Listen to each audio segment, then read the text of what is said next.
அத்தை என் முடியெல்லாம் கொட்டிட்டே இருக்கு அத்தை, கண்ணு கீழே கருவளையும் வந்துருச்சு. அதுக்கு முதல்ல நெல்லிக்காய் ஜூஸ் குடிக்கணுமா, ஒரு நாளைக்கு 4 லிட்டர் தண்ணி குடிக்கணுமா.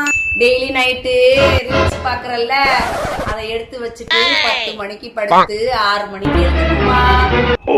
லட்சணமா பொண்ணா லட்சணமா காலையில எழுஞ்சுக்கணும் தான் நினைக்கிறேன் அத்தை.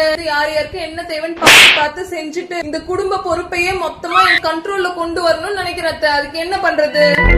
ஓ அப்படியா, அதுக்கு நீ சரிப்பட்டு வரமா. ஏன் அத்தை காலையில 4 மணிக்கு எழுந்து எல்லாருக்கும் சமைச்சு வைக்கணுமா?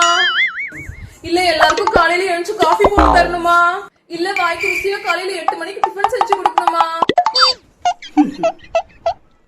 ஹோ, இது எல்லாத்தையும் செஞ்சுட்டு நீங்க சொல்றத கேட்டாதான் இந்த வீட்டை கண்ட்ரோல் பண்ண முடியும். சும்மா நெருக்கடி வந்துட்டா.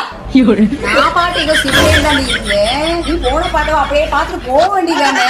முதல்ல இந்த வீட்டுக்கு நல்ல குடும்ப பொண்ணா மாறு, நல்ல மருமகளா நடந்துக்கோ. அதுக்கப்புறம் இந்த வீட்டு பொறுப்பை கையில தூக்கி கொடுக்கலாமா வேணாமா நான்